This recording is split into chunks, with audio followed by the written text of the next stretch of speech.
Mismar David, Adonai roi lo echsar. Binot asher bitzeni al memnochot yanachaleni. Nafshi shovev. Yanacheni v'magle tzedek l'ma'an shemo. Gam kirelech v'getzal mavet. Lo yirarai ki ata imadi. Shiftecha u'mishantecha hema yenachamoni. Ta'aruch lefanai shulchan neged tzurirai. Dishanta v'shamen roshi kosiri vaya. Ach tov v'chesed yirdifuni koyam echayai v'shaveti b'veit Adonai lehorach yamim. Friends, I've chanted for you the words of our 23rd Psalm. In these moments when our hearts are heavy and aching, when we are in search of comfort and peace, we often turn to the words of the psalmist. And so I invite you to recite these words with me. The Lord is my shepherd, I shall not want. He maketh me to lie down in green pastures. He leadeth me beside the still waters. He restoreth my soul. He guideth me in straight paths for his name's sake. Yea, though I walk through the valley of the shadow of death, I will fear no evil, for thou art with me. Thy rod and thy staff, they comfort me. Thou preparest a table before me in the presence of mine enemies. Thou hast anointed my head with oil. My cup runneth over. Surely goodness and mercy shall follow me all the days of my life, and I shall dwell in the house of the Lord forever. In the rising of the sun and in its going down, we will remember him. In the blowing of the wind and in the chill of winter, we will remember him. In the opening buds and in the rebirth of spring, we will remember him. In the blueness of sky and in the warmth of summer, we will remember him. In the rustling of leaves and in the beauty of autumn, we will remember him. In the beginning of the year and when it ends, we will remember him. When we are weary and in need of strength, we will remember him. And when we are lost and sick at heart, we will remember him. When we have joys we yearn to share, we will remember him. So long as we live, he too will live, for he is now a part of us, as we remember Dr. Daniel Schweid.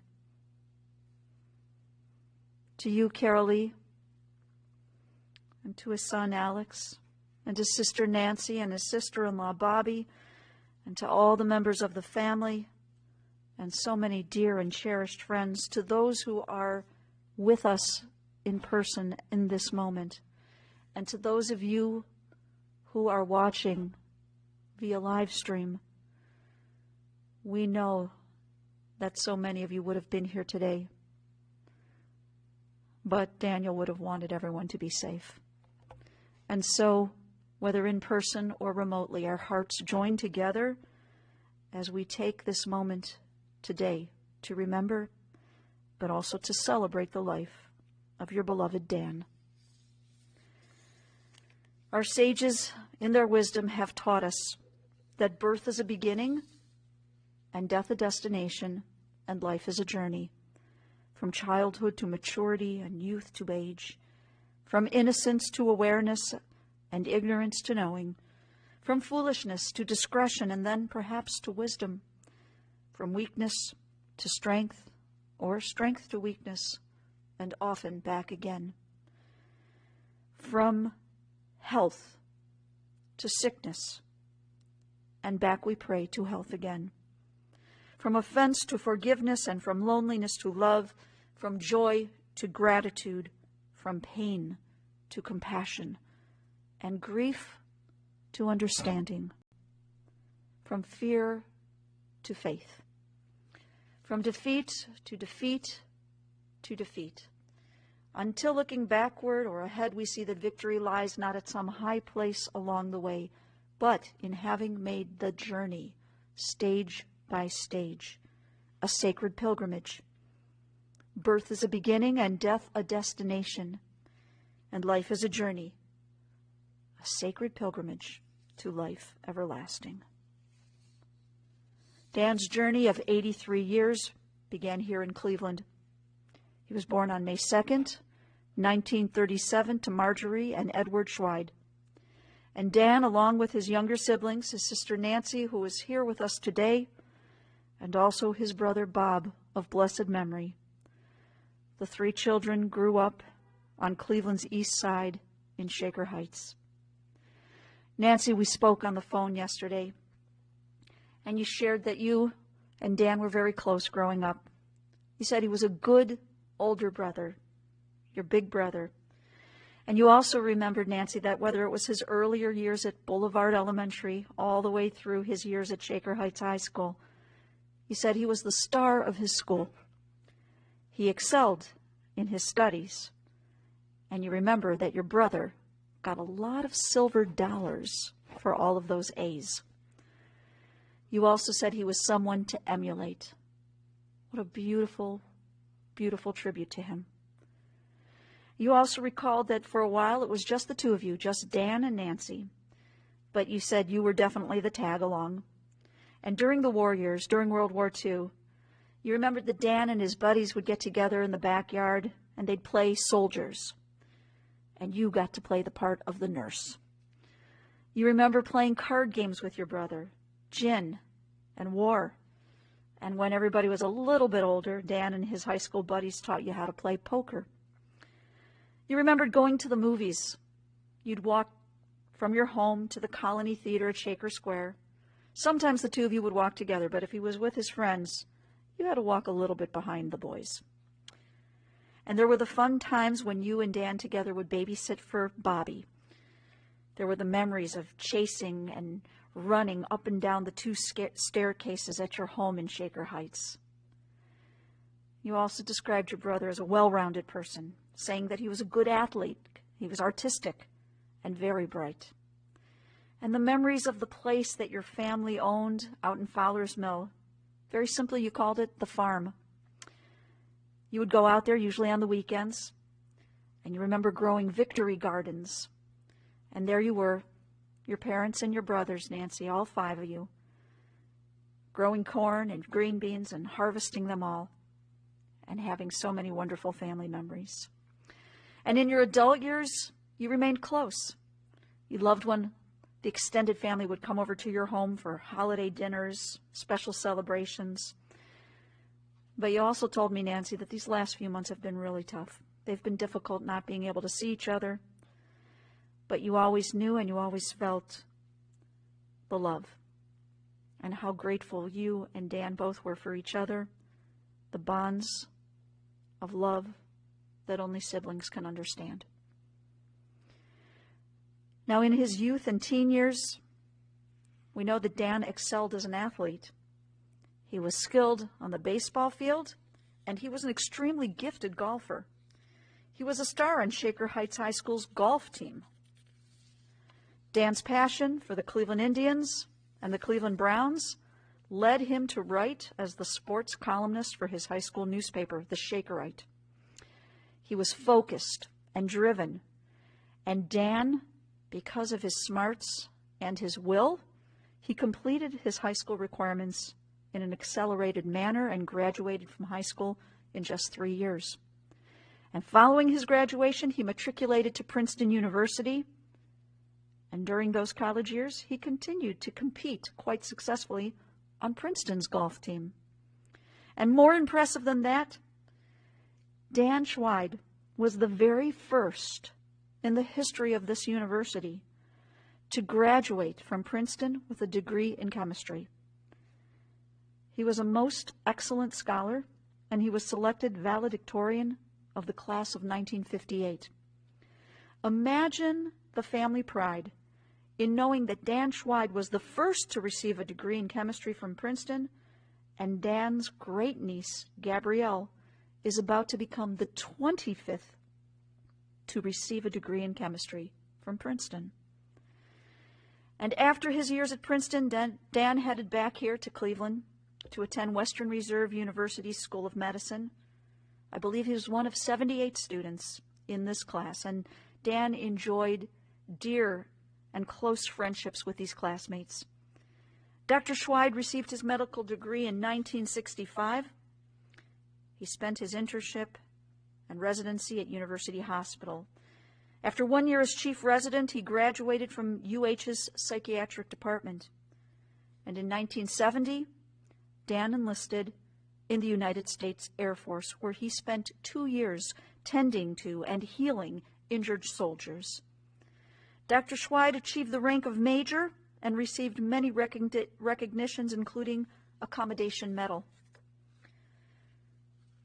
Now, when Dan accepted the directorship at St. Luke's Hospital in their psychiatry department, I'm going to guess, I'm going to go out on a limb here, and guess that when he accepted this position, he never imagined that this career move would lead him to the most important relationship and the greatest love of his life, Dr. Carolee Lessig. And Carolee, while you and Dan initially met during your time spent at the VA hospital, it was here at St. Luke's that the professional and mutual respect you had for one another found its way to a very special friendship, which over time blossomed into love. With 9-year-old Alex by your side, you and Dan married nearly 42 years ago at the home of your dear friend, Dr. Joel Steinberg. Carolee, you saw in your beloved a man who could take a dull situation and turn it into something magical. And while he prided himself on planning, making reservations, planning all the details, down to the smallest detail, he was also someone who could be quite spontaneous and always interesting. Carolee, just when you were sure you knew what to expect, this very kind, romantic, and sweet man would surprise you with something very unexpected.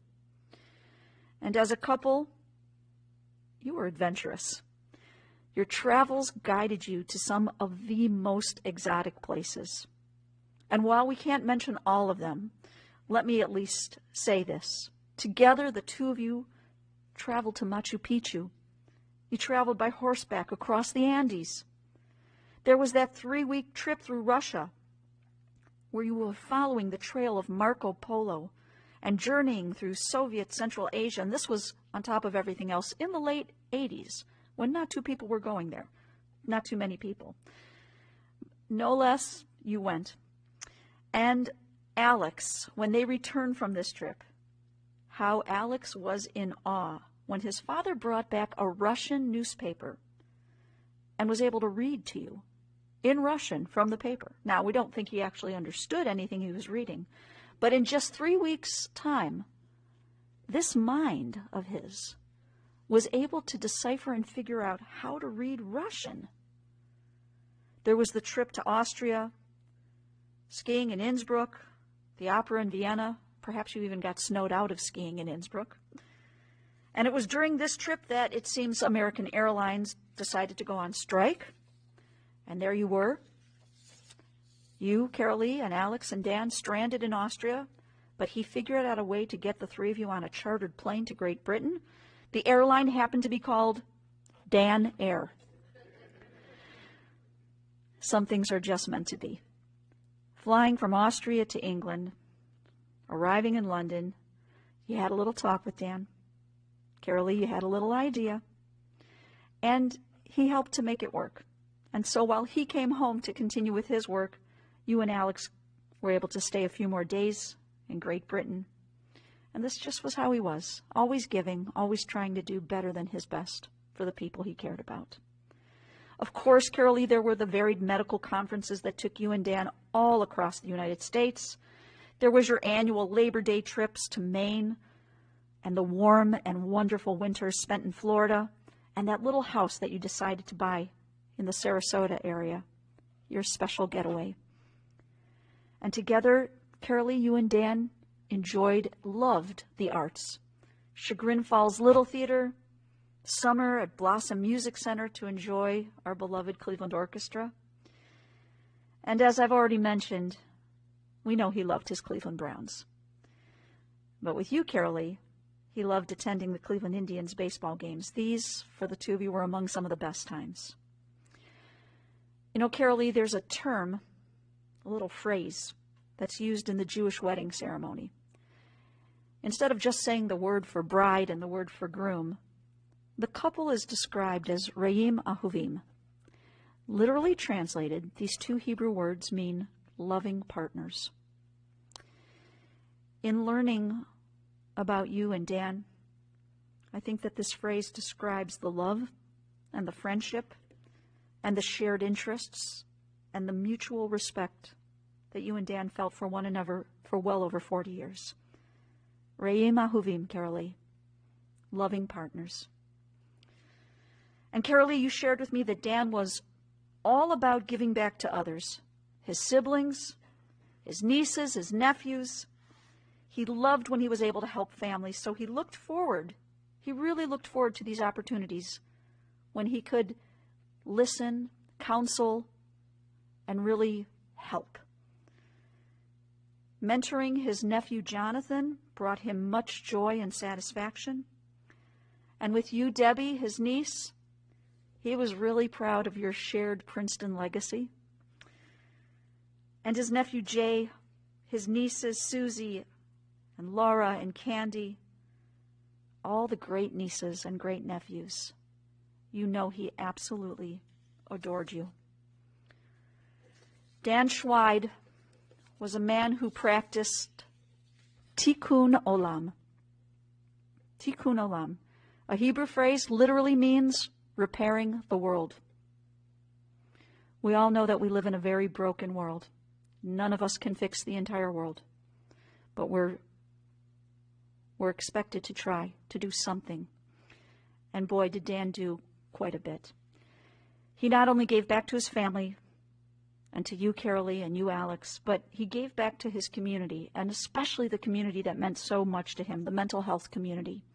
Dr. Schweid served on a number of committees and boards, including the Ohio Department of Mental Health, Hopewell Therapeutic Community, the Cuyahoga County Mental Health Board, and for over 30 years, the Geauga Board of Mental Health. Friends, together we join with the sages of our people as we declare Zichron Livracha. We pray, we hope, and in our hearts we know that the memory of Dr. Daniel Schweid will always be remembered as a blessing. Our tradition teaches us that words which come from the heart enter directly to the heart. At this time, I would like to call on one of Dan's dear friends and trusted colleagues, Omar Ather.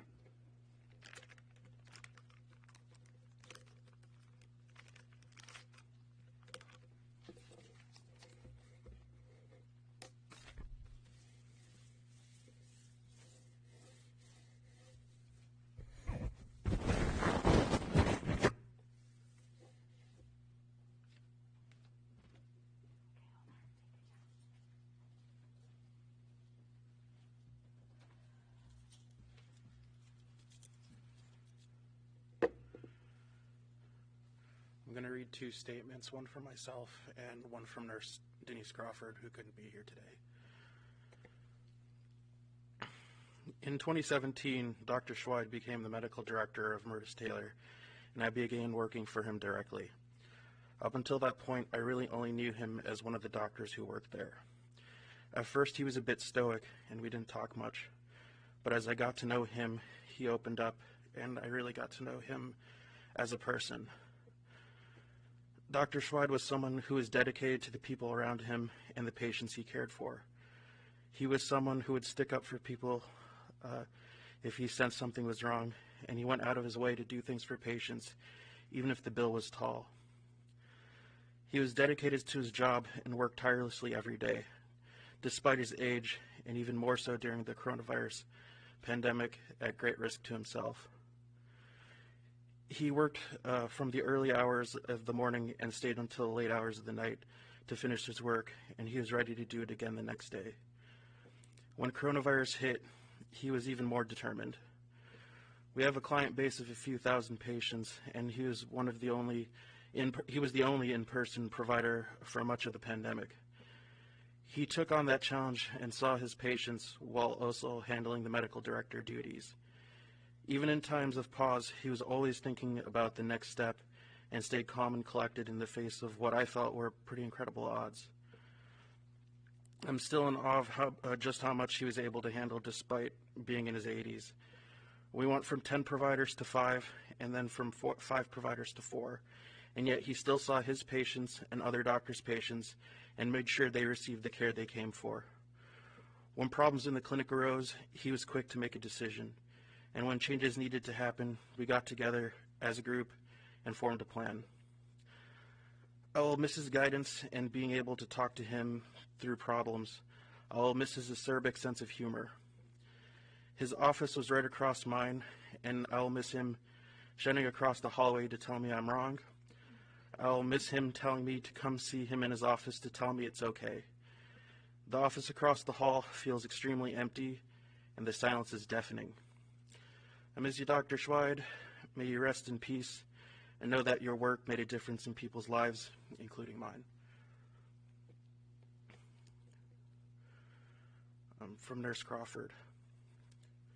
To the family of Dr. Schweid, sorry I'm not able to attend his service in person, but I would like you to know it was a pleasure working with your husband and father. I met Dr. Schweid in 2010 when we worked at Murtis Taylor on the intensive care team. He was the psychiatrist, and at that time I was the nurse. During those 6 years, he taught me a lot about psychiatry. After telling him I was returning to school for my bachelor's, we had a sit-down talk. He asked me, after getting your bachelor's, have you ever thought about becoming a nurse practitioner? He looked at me and said, think about it. When leaving my office, he turned around with this serious look on his face and said, you'd make a good provider because you really care about your clients. I left Murtis Taylor in 2016 to fulfill my dream. I continue to see Dr. Schweid at pharmaceutical dinners. That is when I had the pleasure of meeting his wife. Outside of talking about psychiatry, he talked about his personal life, living by Mount Sinai to attending Shaker Heights schools, going to Princeton and graduating with honors. He talked about his experience of being the medical director at St. Luke's Hospital. I love to hear about his vacations. From listening to him about his vacation, I had placed on my bucket list a trip to Alaska. I remember planning a trip to San Francisco, and he gave me the name of a restaurant. He said, you have to go. The restaurant was exquisite. There were times we bumped heads. He would call me 5 minutes later and ask me, are you mad at me? And started laughing. Then I would say, I need to see you in my office. We would talk over everything. Dr. Schweid did not like people feeling mad about a disagreement. The last thing I would like to say, he loved soul food. He would come to my office and say, Denise, did you bring your lunch today? And the answer was no. I knew we were going to have lunch. In closing, Dr. Schweid was a great psychiatrist, collaborator, and friend. He increased my knowledge outside of the books. Today, I'm a nurse practitioner and will miss his advice.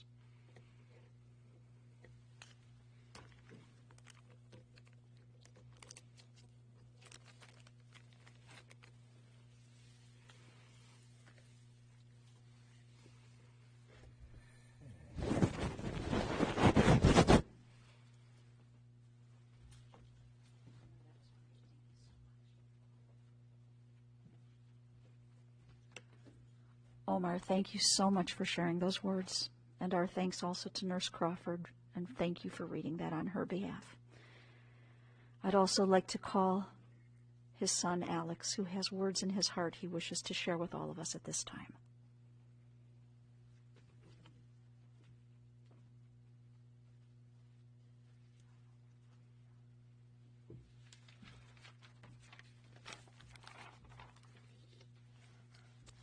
Very well done, Omar. You knocked it out of the park.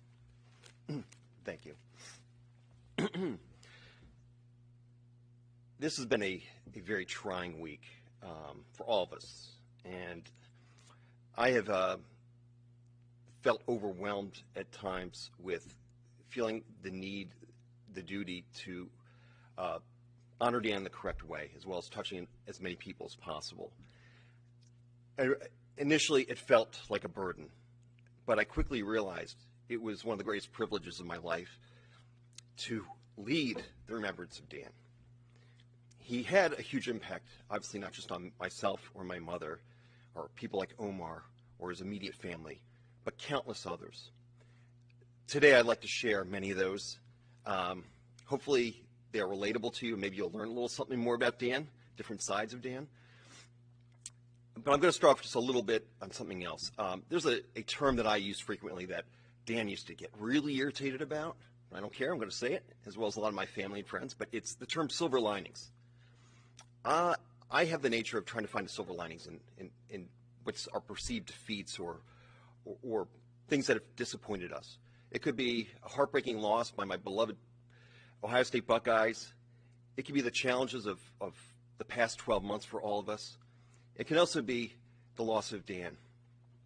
And the silver lining I've encountered in the past week has been the outpouring of love and support from so many people, literally from different corners of the earth. For those of you who have done this, I can't thank you enough. To those of you who I haven't responded to yet, I do apologize, but I will get back to you. And please, I encourage all of you to continue to reach out to me over the days, weeks, and months. Share your stories with me. I never grow tired of them. And that's really part of Dan, and he would be honored with that. I want to thank a few individuals, too, because I wasn't always around physically. I was living in different parts of the country. But people like Susie and Bobby, thank you so much for, over the past couple of years, making sure that he was taken care of. While he was taking care of other people, it's individuals like you that were really taking care of him. I can't thank you enough.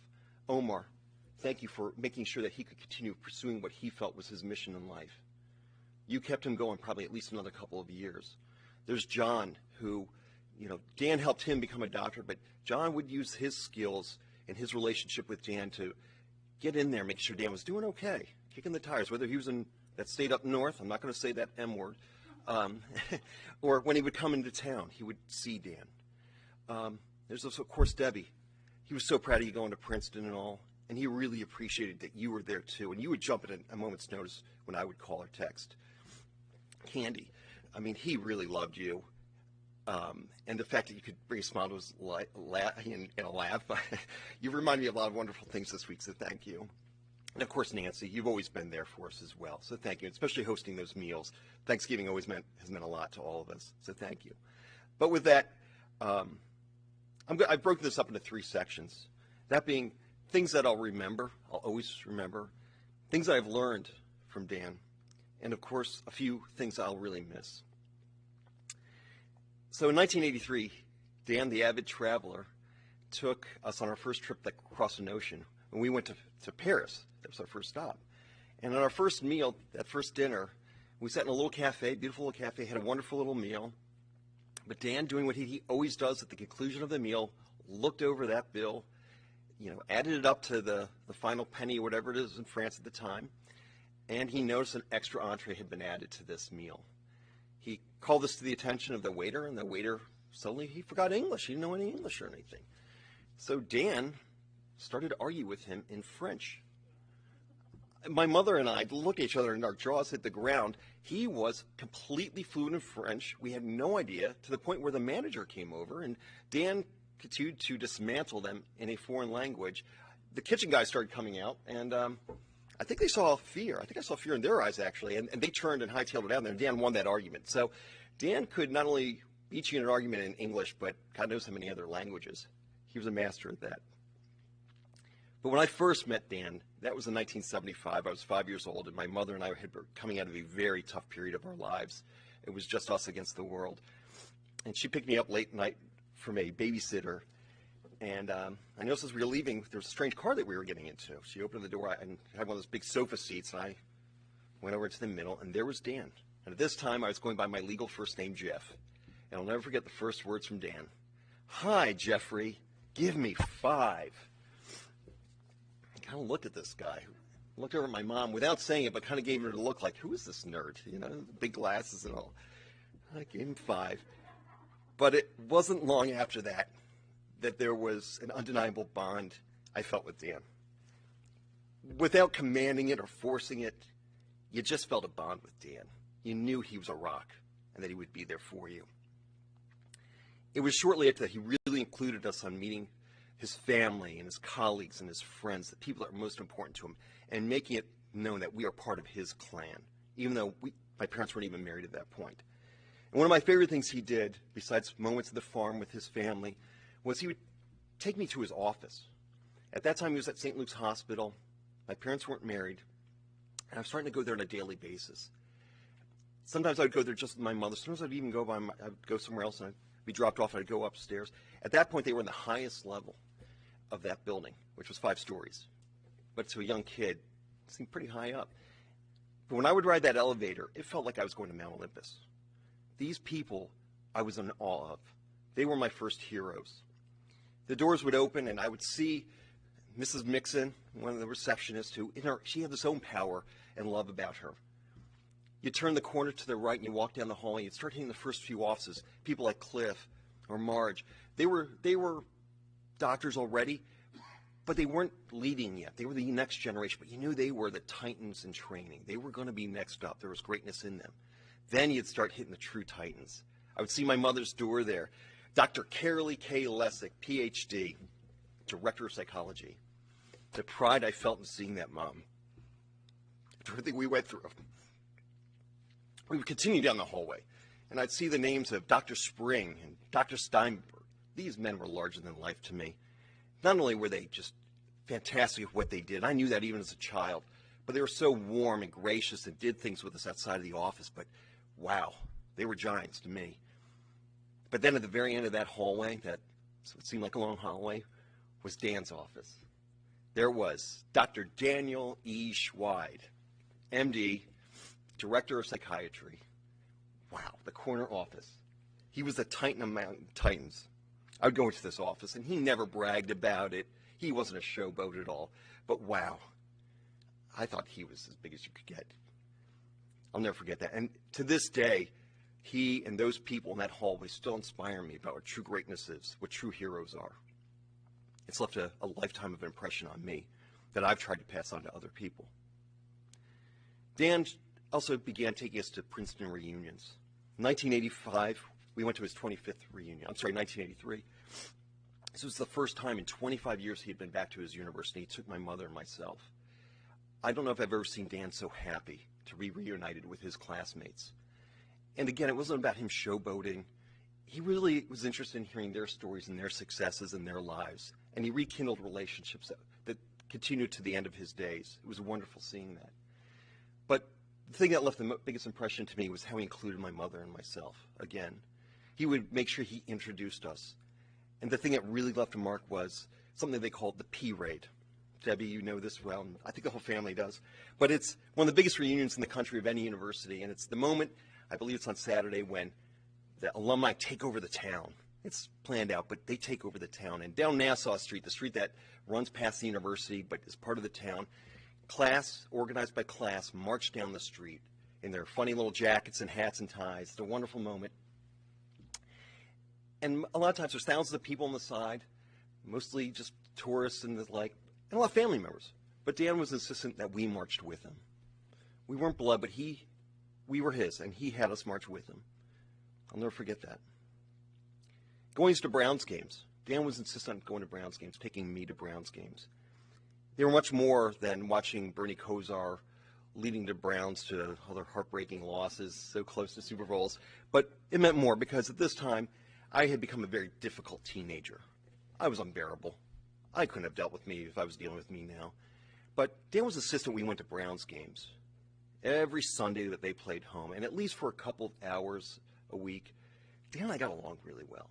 We high-fived, we embraced, we talked about the Browns. He would even indulge to and from the games, listening to my awful 1980s music. But it was really wonderful. And to this day, I have a love for the Browns, not because of the uniforms or other things, but because They were a time of bond with Dan, the beauty of sports. And of course, Dan taught me there's never has been, never will be a greater football player than Jim Brown. Doesn't matter. Jim Brown's it. You're right, Dan. I'll give it to you, okay? Dan was always jumping into action, too. He truly was like a Clark Kent type. He looked like he might have been soft or not ready to jump in, but he was always jumping in. As many of you may have read on the obituary, I talked about a trip to Alaska and how he helped there. But my mother reminded me of a story that when she and he were at a Christmas party one year, lots of fancy people, fancy clothes, having a nice dinner, he noticed this young, small child was choking at a table nearby. Without waiting, without hesitation, he jumped to his feet and ran over there and made sure the child was safe. He rescued that child, saved that child's life that day. And as soon as he knew the child was okay, he just flew out of there. He didn't want a pat on the back. He didn't want recognition. And he went back about his meal. If anybody tried to give him a pat on the back, get away from me. He didn't want to hear it. I've always wondered how many situations he had like that we never will know about, because he spent a lot of time going to restaurants by himself and all. But he was a true difference maker and an inspiration. I'll never forget that. And to me personally, through my teens, my 20s, my 30s, as I was living on the East Coast and didn't have any family, Dan would appear at a moment's notice saying, hey, I'm going to take a little drive to the East Coast. Let's have dinner. Let's go to a Philadelphia Phillies game. I even knew back then that he was checking on me, making sure I was okay. Sometimes I'd go off the tracks a little bit, and Dan was there to kind of nudge me along, sometimes a little harder than I wanted to hear, but he was the voice of reason, of strength. I'll never forget that. Things I learned from Dan. When I was 6, he bought me my first camera. And I loved it, but I was very tentative about it. At that time, we had film still, and I didn't want to waste film. And Dan picked up on this very quickly, and he looked at me and he said, just keep shooting. Keep shooting. And the reason why I mention this story is because what Dan was really saying in his philosophy in life was just keep moving forward. Keep shooting. Keep trying. Don't give up. You never know when you're going to get that great shot. My love of photography persists to this day. It was one of the best gifts Dan ever gave me. It's been a healthy outlet for me because he embraced the arts and expressing yourself. Dan taught me to love road trips. We would take the most wonderful road trips to some of the weirdest places. It could be a weekend trip, or it could be a week trip or longer. We had some weird ones, right, Mom? Northern Canada. Wow, 3 weeks in the back seat with a lobster trap. That was fun. But one of those that really left a mark was we would take trips to the northern boundary waters of Minnesota, which was really wilderness back then. This was the late 70s. And Dan, believe it or not, we used to sing in the car. To this day, I cannot listen to the Beatles' Yellow Submarine without a little tear in my eye and a chuckle, because Dan would bellow that song out. He would lead the car. We all live in a yellow submarine. I'm not saying he was a Pavarotti or anything, but wow, could he belt that tune, and it was contagious. I love seeing that. And of course, old-time radio ads. I don't know, I could still recite them about Tom Mix and all. Those were wonderful trips. And on those trips, we would take canoe trips deep into those northern boundary waters and camp for a week or so at a time. And Dan would show me how to catch fish, of all things, how to put up a tent. He really sparked my love for the outdoors and hiking, and probably to his dismay, my pursuit of hiking mountains. And on those trips, without being spoken, again, that bond was built between us. In one instance, after a breakfast where we were supposed to clean up and put the food up in the tree because there were bears out in those woods, we all got a little lazy. My mother and I went out for a little canoe ride, and Dan went in the tent to take a late morning nap. As my mother and I returned, there was a bear, a nice big black bear sniffing around the tent. And before my mom could grab me, I was out of that canoe, blowing my whistle and chasing that bear into the woods. I didn't think about it. I was a scared little kid of my own shadow, but the idea of Dan being threatened pissed me off. Excuse my language. It upset me. And I've noticed through the years, the decades, I'm not alone in that. I've seen family, friends, and colleagues do the same type of thing. They were ready to jump out of a canoe, blow a whistle, and chase a bear if it was threatening Dan. It's not dessert if it's not chocolate. Dan, you were absolutely right. it's not a dessert if it's not chocolate. Piece of apple pie, it's a fruit to Dan. I think he might be right. Put a little Hershey syrup on there, it becomes a dessert. He also felt that chocolate should be a basic necessity on a daily basis. Again, can't argue with the man. He was pretty bright. He went to Princeton after all, right? And he also showed me what seemed like, especially in my more formative years, my more impressionable years, the important small things that I didn't realize at the time would really be little small things that were important. Some of those were like how to tie a tie. I work in the financial industry. We have to do presentations frequently and all. And wow, knowing how to tie a tie is pretty important for a man. How to change a tire. There was a time when I was a teenager and I wasn't driving yet, but Dan knew I would be, and we had a flat tire. Instead of Dan getting angry, he saw us an opportunity. He got me out of the car. We changed that tire. Dan was really good at changing a tire. And I can't tell you how many times it's bailed me out. I was on a business trip in a back road in Alabama a few years back in a suit with a colleague. He had no idea how to change a flat tire. I didn't even take my coat off. I was able to change that thing because of Dan.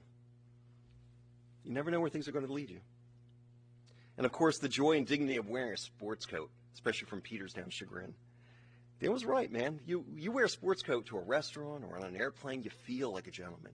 You get treated a little differently, but you have a certain calmness about you. And Dan shared that with me, and it's something I always still embrace. And of course, you have to carry a pen. Now, I disagree with Dan because he also wanted to carry a whole platoon of pens, especially like a red pen. But for today, I am carrying a red pen for Dan. He also taught me to always have a tube of instant glucose in my pocket if I'm going on one of my big mountain hikes. This is something I've only shared with a couple close family members or friends. I couldn't ever tell this to Dan because, boy, he would never let me live it down. But now I can share it. Another silver lining.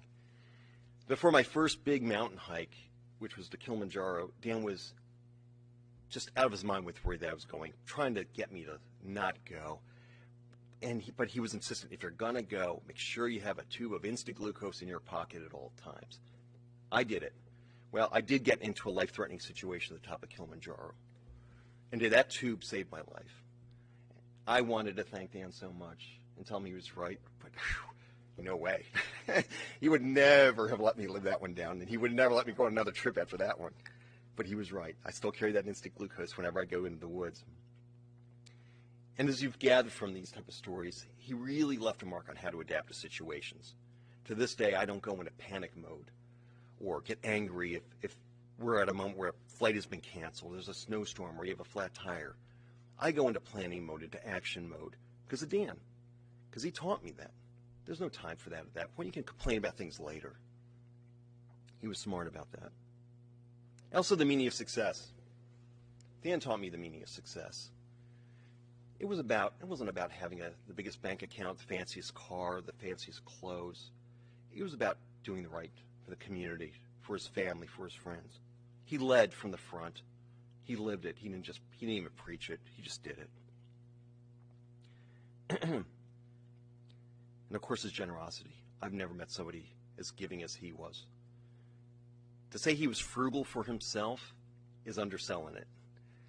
I can't tell you how many excruciating conversations my mother and I have had with him, trying to get him something nice like a watch or a suit or something, maybe even a nice car. It would turn into a battle. But when it came to his family, his friends, his colleagues, he never, ever hesitated from wanting to go to a nice restaurant or put you on a nice trip or helping for me, my education. He truly saved my life. I have a college degree because of Dan. This is where it's going to get tough, so I apologize in advance here. But the most important things Dan really left as a mark. He never gave up on people. There were so many times I saw it with family, friends, and colleagues, and especially yours truly, that not only did others give up on us, but we gave up on ourselves. Dan would never, ever give up on somebody. He was always ready there to carry them along. Sometimes he would push you hard, and you say things you don't want to hear, but he never gave up on you. No matter what was said or done, he was always there. And then the meaning of courage. Dan was the bravest man I've ever known. As this pandemic broke out in March of last year when it became serious to all of us. And Omar, thank you for touching on this. You gave a great introduction to this part I'm going to mention. I became very worried about him being so alone. I jumped in my car and I drove from the west to make sure Dan had food and supplies, and honestly to talk him out of working. I wanted him to stay home. He's my dad. I wanted him to stay home. And I kept coming out every weekend and all, but I was constant in my message. Come on, Dan, knock it off. You've done your part. It's time to hang it up. He never hesitated. No, I'm not. No, I'm not. Finally, I was able to get him to at least tell me why. And as Omar said, he was the last doctor there at this facility. I didn't know that this time. He was the last one going in physically. There were something like 10,000 registered patients, and these aren't just patients out in a nice suburb. These are people who really needed the help, a lot of homeless people, people who had nowhere else to turn. And Dan said to me, there's nobody else there to help them if I'm not there. Mind you, at the same time, Dan was as scared as anybody of this pandemic. He was terrified of it. For somebody who's completely terrified of something, yet they still walk into the line of fire, that's courage on a level I can't imagine. He may have looked like he was broken glass on the outside, his outer vessel, but his mind was as tough as anything. He would never, ever, ever succumb to peer pressure when he thought he was right. It was unbelievable. There are many words for father,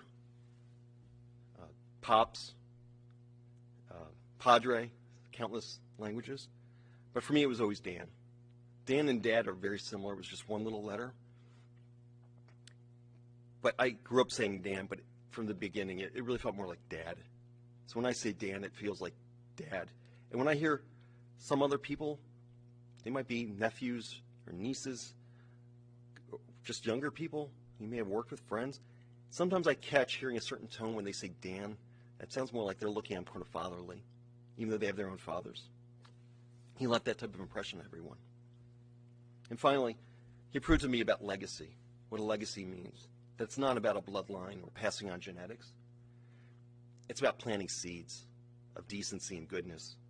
Dan in his own right was sort of like a Johnny Appleseed. He planted a lot of seeds I have no idea are out there. Thousands of them. It could be a 5-minute interaction with somebody he met at a restaurant. It could have been 5 decades, in my case, of seeds being planted. My one ask is, he touched all of us in this room and who are watching, and many, many others. My one ask is, remember those good things, embrace those good things, and you plant your own seeds. For people my age and older, yeah, we've left our mark and we could continue doing that, but really, especially to his great nieces, nephews, and Omar, people of your age, you're the ones to carry on that legacy too, the decency. Dan's made a huge impact. Those seeds are how we win. And when I say win, I mean decency and goodness. Let's keep planting those seeds and living by a lot of his examples. Just a few things I'm going to miss. Candy, thank you for reminding me of this one. Dan, there were times where he was stubborn. You'd have a conversation with him, and he didn't want to smile. He wanted to be a gruff. But you could once in a while, like, get him with a zinger, do something silly, say something stupid, and you'd see that little grin appearing on his face, trying to hold back. But you knew you won. That was as good as seeing him have a belly laugh. I'm going to miss that smirk. His phrases. I know more phrases are going to come to me, but just a couple that come to mind that really I will always remember. Dan and I used to get in heated debates about sports and silly, meaningless things. And he would counter me sometimes with, my sources inform me. What? Your sources? What, are you spies in locker rooms or something? I always cracked me up. Or he'd interrupt you, but he'd interrupt you sometimes in a very distinguished way. He would say, excuse me, doctor, if you weren't a doctor. And finally, in the last few months, well, my mother was living in Sugar Falls, and he was living in his apartment at the Alcazar and going to work every day, being the warrior that he truly is. He would call my mother every day, at least twice. Typically in the morning around 10 a.m., because he'd already been at work for a little bit, and he knew he didn't want to disturb her from getting sleep, and then at night after his work. And on many occasions, he would start the conversation venting, frustrated, understandably. And my mother would be patiently listening to him, but he would soften up. And at the end of these calls, though, I'll never forget this. In the sweetest, most tender, and sincere tone of voice, in a very gentle way, he would say, "I love you" to my mother. I have never heard Dan say that. To the very end, he was full of surprises. I will miss our private talks. Dan was different if you got him alone. It was just you and him. And I had the privilege of last spring, especially, getting a lot of weekends with him when he wasn't working, taking him to run errands and making sure he was okay. But it was those moments when there was nobody else around, he would open up more. And over the years, I got little tidbits for a bigger picture of Dan, of things that he didn't want to brag about. Many of these I'd like to share, but these were Dan's and mine. I'm going to keep those to myself. And finally, the thing I'm really going to miss is, regardless of where I was, whether I was in Ohio or on the other side of the world on a mountain, just knowing Dan was always there as a pillar of strength. Just knowing he was there, and if I was stuck somewhere, I knew that he would come and rescue me if I really needed it. Just knowing that meant the world. I'm going to miss that. With that, I just want to again thank everybody for coming, and please continue to reach out. These are trying times, and I know more people wish they could have been here. I would just say that at some point when things do warm up and this current health crisis subsides to a safe level, we are planning on having a celebration of life for Dan. We would love to have as many of you there as possible, so please stay connected with my mother and myself and other family members as we can nail a date down then. Thank you so much.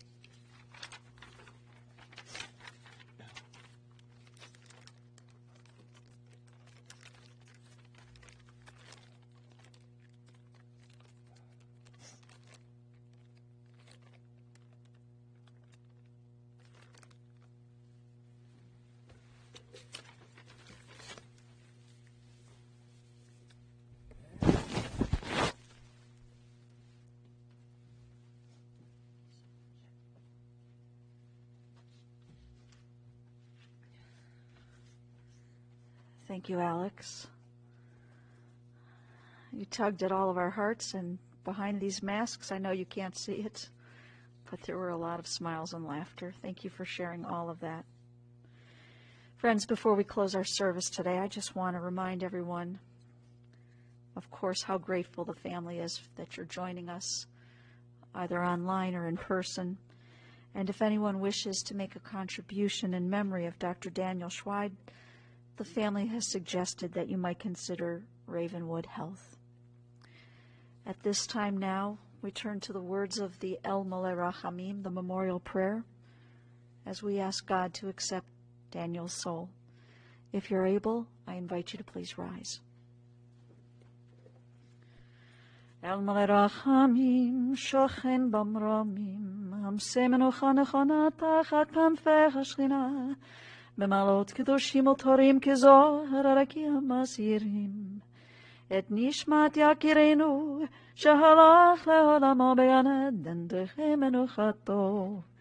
אנא ברחמים אסתירהו בסתר כנפיך לעולמים ותצרור בצרור החיים את נשמתו. אדוני הוא נחלתו וינוח בשלום על משכבו ונאמר Amen.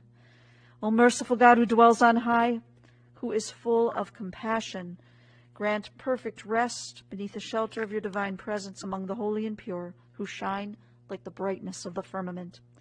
And to our dear Dr. Daniel Schweid, to Dan who has gone to his eternal home, may his soul be bound up in the bonds of eternal life, and grant that his memory inspire all of us to noble and consecrated living.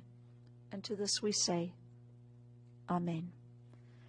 We turn now to the words of the mourner's Kaddish, and we recite together. Yitkadal v'yitkadash shemei Rabbah, bi'alma divra chirutei v'yamnich malchutei, b'chayechon uvyomechon uv'chayei dechol beit Yisrael, ba'agala uvizman kari v'yamru, Amen. Yehei Shmei Rabbah Mevarach Le'olam Ol Almei Almaya Yitbarach V'yishtabach V'yitpa'ar V'yitromam V'yitnaseh V'yata dar, v'yata le, v'yata lal, shemei de kudisha, barichu. Le'ela min kol birchata v'shirata, tush bechata v'nechamata, da amiran bi'alma v'yamru. Amen. Yehi shalom rabba min shemaya, v'chayim aleinu v'al kol Yisrael v'yamru. Amen. Oseh shalom bimromav, hu ya'aseh shalom, aleinu v'al kol Yisrael v'yamru. Amen.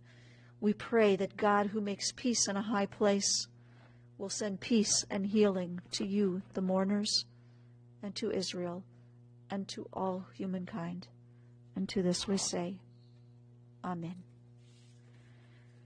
Friends, you have come here today in peace. And as you have arrived here in peace, it is with our prayer and our hope that you will go forth today in peace. On behalf of Carolee and Alex and Nancy and the entire family, we thank you for your love and support today.